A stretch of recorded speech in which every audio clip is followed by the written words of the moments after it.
Akkam jirtu hordoftootaa fi jaalatamtoota chaanaalii Barooftuu mata dureen irra walii ilaallu 2.2 average velocity and instantaneous velocity kan jedhu waliin ilaalla. Haga xumura viidiyoo kanaatti na waliin tura. By the end of this session you should be able to erga mata duree kana xumurtanii booda waan isin baruu qabdan asirratti isinii tarreesseetii jira. Akkasumallee ibsuu danda'uudha qabdan jechuudha. Define instantaneous and average velocity of a body in motion. Describe the difference between average velocity and instantaneous velocity. Solve problems related to the average velocity. Isaan kana jechuudha. Baruudha qabdu jechuudha. Ibsuu danda'uudha qabdu. Erga sekshinii kana xumurtanii mata duree kana average velocity and instantaneous velocity kan jedhu kana erga xumurtanii booda jechuudha. Yoo itti fufnu maal jedha? Average velocity. Average velocity maal akka ta'e yoo ilaallu, in grade 9 you learned that the rate of change of distance with time is called speed, but the rate of change of displacement is known as velocity. Egaa kutaa sagalitti waa'ee maalii barattaniitu isiniin jedha? Waa'ee rate of change of distance with time kan jedhu kana barattaniitu. Inni maal jedhameetu waamama? Speed jedhameetu waamama. Rate of change of distance with time maal jedhamee waamama? Speed jedhamee waamama. Rate of change of displacement inni immoo maal jedhameetu waamama? Velocity jedhamee waamama. Rate of change of displacement with time maal jedhamee waamama? Velocity jedhameeti kan inni waamamu jechuudha. Asirratti speediin jechuudha. Speedii v bakka bu'aa akkuma beektan kutaa sagalitti barattaniitu. V'n change of distance over change of time. Kun maala? Speediidha jechuudha. Kun maala? Speediidha. Speediidha jechuudha. Velocity no. Velocity immoo velocity inni gaa mataa isaa irratti xiyyeeffata. Maaliif?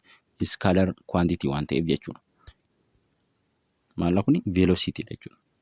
Velocityin rate of change of displacement with time dha jechuudha.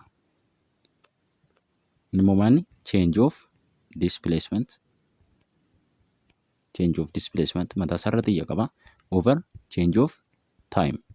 Kun maalla? Velocity.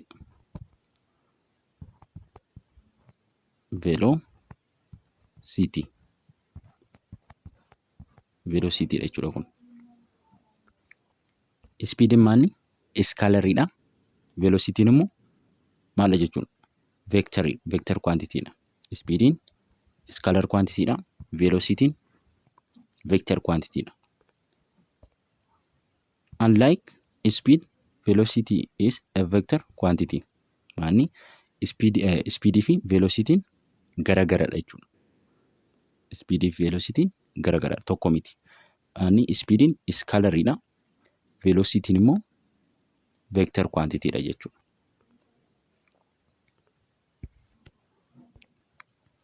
Asirratti kan biraa wanti isin hubachuu qabdan, speed jechuun saffisa kan jennu ta'a. Velocity jechuun immoo ariitii kan jennu ta'a. Egaa asirratti ariitii fi saffisni hiikaa tokko qabaachuu danda'a yeroo hima keessatti itti fayyadamtan jechuudha. Garuu fiiziksii irratti ariitii fi saffisni garagara. Speediin maala? Saffisa. Velocityin immoo ariitiidha. Kanaafuu fiiziksii keessatti egaa saffisaa fi ariitiin garagaradha jechuudha. Isa kana akkasitti na hubadhaa. When an object travels a certain distance with different velocity, its motion is specified by its average velocity. Egaa objectiin tokko yeroo travel godhu velocity garagaraatiin, velocity isaa takka ol ka'a takka gadi bu'a. Kana immoo motionii kana, sochii kana specified gochuudhaaf maal fayyadamna jechuudha? Average velocity fayyadamna jechuudha. The average velocity of a body is defined as the body displacement kan change of displacement dha divided by time travel. Or change of time dha jechuudha. during which that displacement occurs. Let initial displacement and final displacement be its position at instant initial time and final time respectively. Asirratti ishii kana S note yookiin immoo S initial jechuu dandeessu jechuudha. S note yookiin S initial jettanii dubbisuu dandeessu. Time irrattis T initial jechuu dandeessu yookiin immoo T note jechuu dandeessu. T note maaliif initial agarsiisa. T note yeroo ta'an initial ta'uusaa agarsiisa. Maalli kun change of displacementidha. Kun immoo change of timeidha. Ishiin kun maali? Initial displacementidha. Kun immoo final displacementidha. Kunoo initial timeidha. Kun immoo final timeidha. Asirratti egaa mathematically you can express average velocity. Average velocity akkasiin ibsina jechuudha. Maali? Average velocity change of displacement over change of time. Change of displacement jechuun maali? S over S initially dha ishiin kun. Ishiin kun maali? Ishiin kun jechuudha finalidha. Yoo barbaadan akkasiin barreessuus dandeessu. Change of displacement jechuudha. Change of displacement S final F barreessitu jechuudha. Xiqqeessanii jala isheetti minus S initial I barreessuu dandeessu. Akkasiin barreessuu dandeessu. Yoo barbaadan immoo akka kanaan barreessuu dandeessu jechuudha. Time illee akkasuma change of time jechuudha. Change of time walqixa time final minus time initial. Akkasittis barreessuu dandeessu jechuudha. Tokkuma inni kunii fi inni kun tokkuma. Kunii fi kun tokkumadha. Kun finalidha. Kunis finalii ibsa. Kunis initial ibsa. Kunis initial ibsa jechuudha. Time irrattis akkasuma inni kun finalidha. Inni kun finalidha. Ishiin kun initial ibsa. Ishiin kun initial ibsa. Akkasittis barreessuu dandeessu jechuudha. Kanaafuu gaam average velocity maali? Average velocity change of displacement over change of time. Change of displacement jechuun immoo maal jechuudha? Final S final minus S initial jechuudha. Where T minus T initial is change in time and to it the starting time which is obviously 0. Asirratti ishii kana jechuun maali? Change in time jechuudha. Akkuma asirratti argitan. Ishii kana jechuun change in time jechuudha. Starting time maali? Yeroon ka'umsaa maallaa 0 dha jechuudha. Yeroo kana initialiin 0 yeroo ta'u ishiin kun 0 yeroo taatu maal tafa? T ishii kana qofa tafa jechuudha. The SI unit for average velocity is meter per second. Ishii kana jechuudha. SI unitiin average velocity maali? Meter per second dha. But there are also many other units. Unitootni biraammoo isaan kamidha jechuudha? Isaan kanadha. Kilometer per hour, mile per hour, also written as mile per hour and centimeter per second, which common use. Isaan kanas fayyadamuu ni dandeenya jechuudha. Isaan kanas fayyadamuu ni dandeenya. Garuu SI unitiin isaa isa kamidha? Meter per second jechuudha. The average speed of an object is obtained by dividing the total distance traveled by the total time taken. Average velocity immoo maal jechuudha? Total distance travel over total time taken kun immoo average speedidha jechuudha. Average speed akkasiin kan nuti barbaannu jechuudha. Ishii kanaan dagatina garaagarummaa isaa. Inni kun maali? Total distance travel over total time taken kun average speedidha jechuudha. Average speed. Average velocity immoo maali? Average velocity immoo change of displacement over change of time dha. Kun average velocity dha jechuudha. Akkuma argitan inni kun xiyya mataa isaarraa ni qaba. Inni kun immoo mataa isaarraa xiyya hin qabu jechuudha. Maalidha? Scalar quantity waan ta'eef jechuudha. Scalar quantity waan ta'eef. Average velocity maalidha? Total distance travel over total time taken. V average equal to total distance meter ST over time total jechuudha. Kun maali? Average speed. Average speed maalidha? V average equal to ST total distance over total time. Kun maal jechuudha?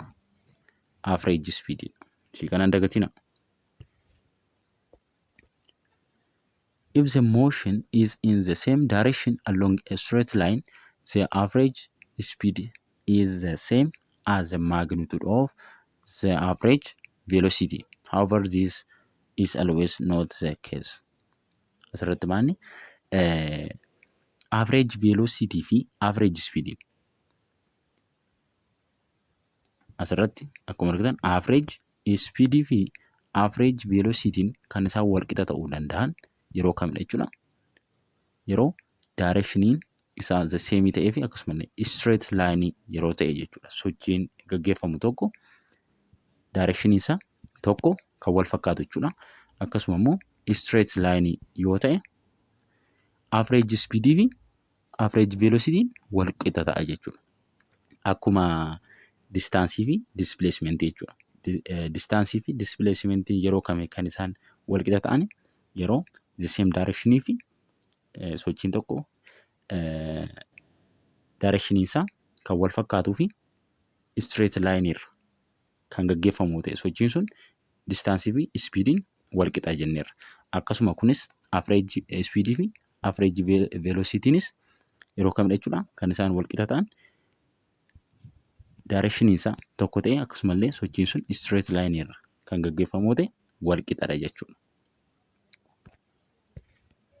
Mee fakkeenya kana ilaallu example 2.2 jechuudha. It takes you 10 minutes to walk with an average velocity of 1.2 meter per second to the north from the bus stop the museum entrance.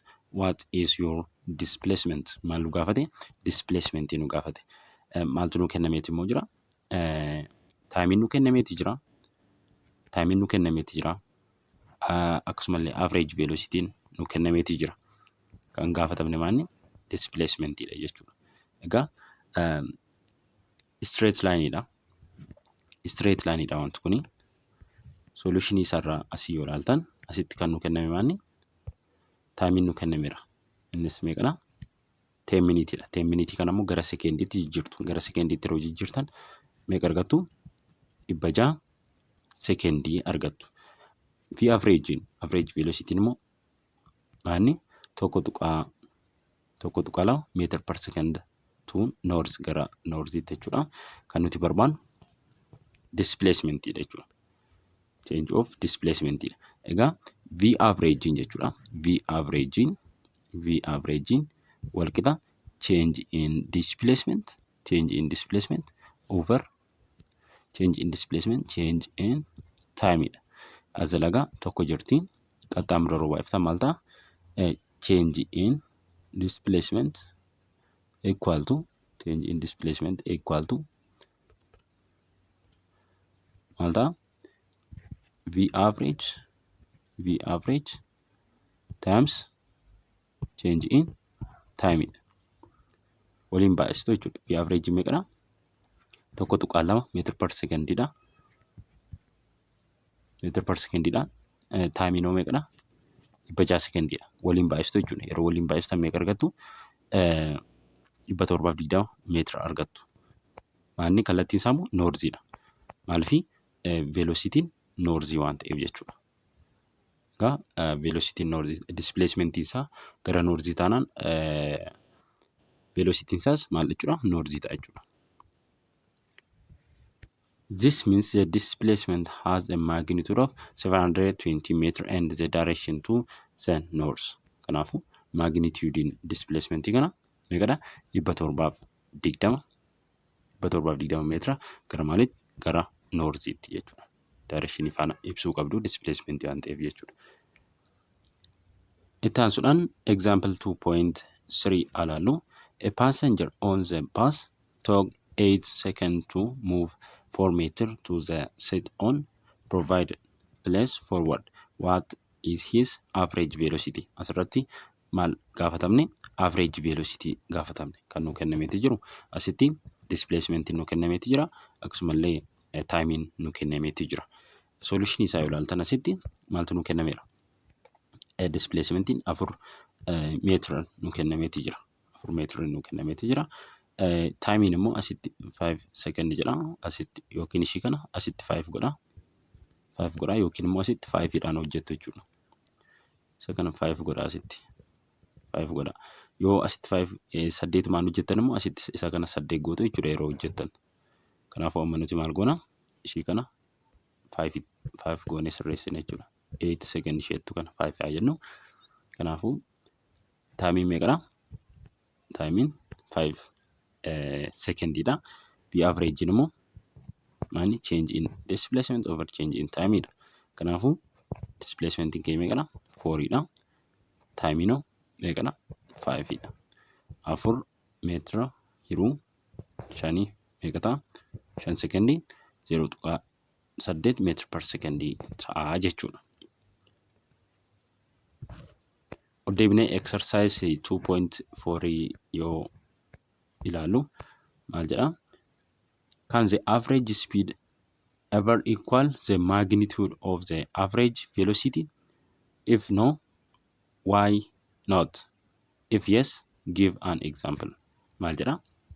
Average speed fi average velocity magnitude of average velocity wal qixa ta'uu jedha yeroo hunda. Wal qixa ta'uu yeroo hundaa jedha. Yeroo hunda wal qixa ta'uu hin danda'ani. Maaliifii? No jettuun jechuudha. No jettuuni. Sababni isaas maaliifii? Yeroo kamidha kan inni tokko ta'u?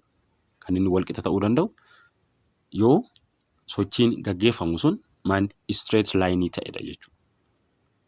Straight line yoo ta'e maal wal qixa ta'uu danda'u jechuudha. Wal qixa ta'uu danda'u. Velocity is a physical quantity that describe how a moving object displacement change. Maanni velocity jechuudha. Velocity physical quantity dha. Maal describe godha? How a moving object displacement change. Objectiin tokko move yeroo godhu akkamitti kan inni displacementiin isaa change ta'a. Akkamitti change ta'uu danda'a kan jedhu kan nutti himudha jechuudha. Velocity is a physical quantity that describe how a moving object displacement change. Maani velocity'n physical quantity dha. Maal describe nu godha jechuudha. Objectiin tokko move yeroo godhu akkamitti kan inni displacement isaa change kan godhu kan jedhu kan nutti himudha jechuudha. Itti aansuudhaan exercise 2.5 yoo ilaallu maal jedhaniisi? Consider the speedometer of a car that it provide information about speed or velocity. Maal jedha? Konkolaataan tokko fakkeenyaaf fudhattan konkolaataan kun asii ka'uudhaan gara fuulduraatti deemaa jira jennu. Egaa speedometriin konkolaataa kanaa speedii isaa bakka kanatti pointii kanatti speedometriin ni qaba egaa konkolaataan kuni. Speedometriin kun bakka kanatti yeroo ilaallu jechuudha. Yeroo inni bakka kana gahu konkolaataan kun bakka kanas poointii iddoo kamii yoo gahu bakka barbaaddanitti ispiidoomeetirii konkolaataa kana ilaaluu dandeessu. Maali nutti hima jechuudha? Maali nutti hima jechuudha? Ispiidoomeetiriin kun ispiidii konkolaataan kun irra jiru nutti hima jechuudha. Ispiidii konkolaataan kun irra jiru nutti hima jechuudha. Poointii iddoo kamiyyuu fudhachuu dandeessu. Bakka kanattis ta'uu danda'a, bakka kanattis ta'uu danda'a, bakka kanattis ta'uu danda'a. Waa'ee maaliiti kan inni nutti himu? Waa'ee ispiidii konkolaataan kun irra jiru nutti hima jechuudha. Ispiidoomeetiriin konkolaataa kanaa. The average velocity gives information based on the initial point and the final point of the passenger, but you can't get information from average velocity whether he stops, goes slowly or goes fast in the middle of his path. Average velocity jechuudha. Information isaan kanarraa arganu. Information isaan kanarraa arganu. Average velocity irraa maal eessatti dhaabateera? Eessatti dhaabateera kan jedhu. Eessatti dhaabateera kan jedhu. Eessatti immoo ispiidiinsaa hir'ateera kan jedhu. Eessatti slow ta'eera kan jedhu. Akkasuma immoo eessatti kan inni ol ka'eeru kan jedhu kan nutti himu hin jiru jechuudha. Average velocity yeroo jennu egaa maal fayyadamneetidha? Initial pointii fi final pointii qofaadha kan nu barbaachisu jechuudha. Initial pointii fi final pointii qofa yoo arganne average velocity barbaaduu dandeenya. Garuu average velocity'n information isaan kana nutti himu jechuudha. Eessatti dhaabateera yeroo deemu sana jechuudha. Konkolaataan tokko iddoo ta'ee ka'ee bakka ta'e yeroo gahu maalni dhaabateera ta'uu danda'a. Akkasuma immoo ispiidiinsaa hir'ateera akkasuma immoo ol ka'eera. Isaan kana nutti himu jechuudha. Average velocity'n. Average velocity'n initial pointii fi final pointii qofadha kan inni nutti himu jechuudha. Garuu information isaan kana nutti himu. Eessatti dhaabateera konkolaataan kun? Eessatti dhaabateera? Akkasuma immoo eessatti ispiidiinsaa ol ka'eera? Ispiidiinsaa eessatti hir'ateera kan jedhu nutti himu jechuudha. To know this, you can use another physical quantity which is called instantaneous velocity. Egaa isaan kana baruudhaaf, information isaan kana baruudhaaf eessatti dhaabate, eessatti ispiidiinsaa ol ka'e, eessatti kan inni gadi bu'e kan jedhu baruudhaaf isa kamdha jechuudha. Isa kam fayyadamna? Physical quantity kan biraa fayyadamna. Average velocity otoo hin taane physical quantity kan biraa fayyadamna. Innis maal? Instantaneous velocity jedhama. Example 2.4 yoo ilaallu, a car travels at a constant 50 km per hour for 100 km. It then speed up to 100 km per hour and it drives another 100 km. What is the car average speed for the 200 km trip? Asirratti baanii konkolaataan tokko velocity 50 km per hour'dhaan hagam deemee displacementii 100 km deeme. Erga kana deeme immoo maal godhee speed up gochuudhaan speed isaa ol kaasuudhaan velocity 100 km hour'dhaan hagam deeme 100 km deeme jedha. 100 km deeme. Asirratti maal nu gaafate egaa? Average speed nu gaafate. Average speed total distance isaa meeqadha? 200 km. 200 km. Asirratti egaa solution isaarraa akkuma argitan S1 meeqadha? 100 km. V1 50 km per hour'dha. S2 100 km hour'dha. V2 immoo 100 km per hour'dha. Asirraa akkuma argitan asirraa S1 isa kamdha? Ishii kana ta'a. V1 50 km per hour'dha. Asirraa egaa T1 barbaanna jechuudha. T1 barbaanna. Taayimii barbaanna. Ishii kanarraa jechuudha. Ishii kanarraa. Isaan kana irraa T1 barbaanna. Change of T1 barbaanna. Isaan kanarraa immoo V maaliidha? V2dha kun. V2dha. V2 100 km per hour'dha. S2 immoo meeqadha? 100 km. 100 km. Asirraa immoo maal barbaanna? Isaan kanarraa immoo maal barbaanna? Change of maal barbaanna? Isaan kanarraa jechuudha. Change of T2 barbaanna jechuudha. Hour'i argattu jechuudha. Kanaafuu total V average argachuuf maaltu gootu? V average speed. Kanaafuu asirratti change of T1 argachuuf S1 over V1 dha. S1 over V1 dha. S1 meeqadha? 100 kiiloomeetira. V1 inoo meeqadha? 50 kiiloomeetira hawrii. Kanaaf yeroo horta meeqadha? 2 hawrii argattu jechuudha. 2 hawrii argattu. T2 immoo yeroo barbaaddan S2 over V2 jettu jechuudha. S2 meeqadha? 100 kiiloomeetira. V2nis meeqadha?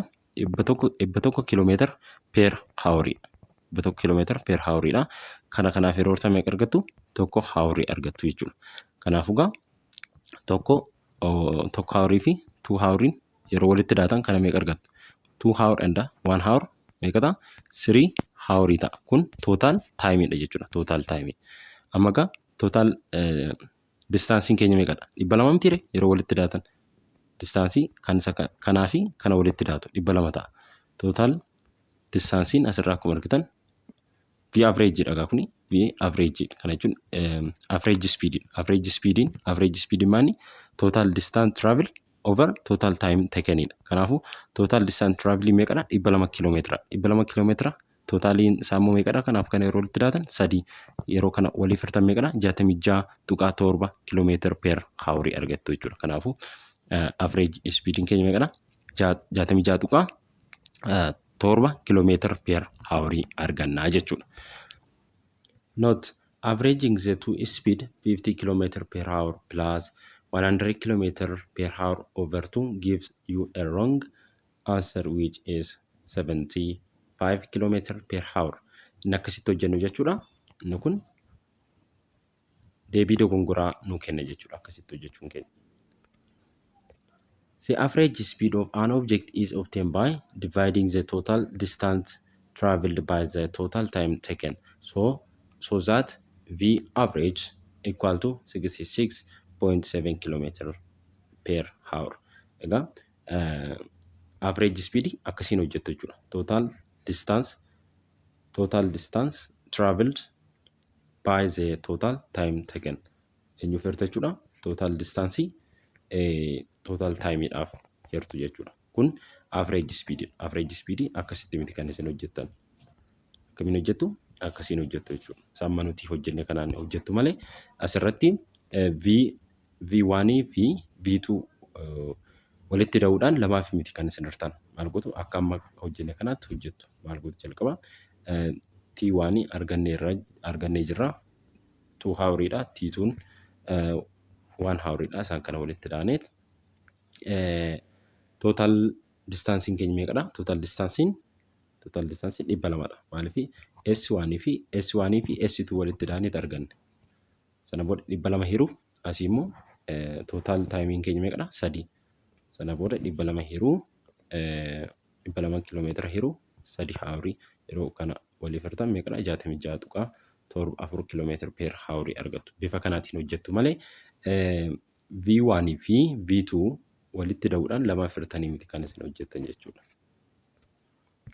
Activity 2.4 yoral a student walks between 2 points of 30 meter apart at a constant rate in a straight line, taking 2 seconds to cover the distance. Another student walks between the same 2 points, taking 4 seconds. Explain their difference. Maanni asirratti barattoota lamatu jira. Barattoonni lamaan kun point fakkeenya fudhatan point A irraa point B ga'uudhaaf inni kun first student jechuudha. Barataan inni jalqabaa as gidduu deemuudhaaf secondii 2 yoo itti fudhate inni barataan lammaffaa immoo secondii 4 yoo itti fudhate garaagarummaa isaan gidduu jiru maanni garaagarummaa speedii isaaniiti jechuudha. Inni jalqabaa speediin isaa maal isa lammataa caala jechuudha. Speediin inni jalqabaa barataa jalqabaa isa lammataa caala jechuudha. Garaagarummaa isaan gidduu jiru kanadha. When one of the student walking at a constant velocity, what do you know about the displacement it move each second. Kun maani displacementiin isaanii immoo maal jechuudha? Waluma qixadha jechuudha. Displacementiin isaanii waluma qixadha. Straight line haga ta'etti jechuudha. Displacementiin isaanii wal qixadha. Egaa viidiyoon narraaf qabanne kana fakkaata. Viidiyoo itti aanu instantaneous velocity kan jedhu walitti deebina. Nagaan naa tura.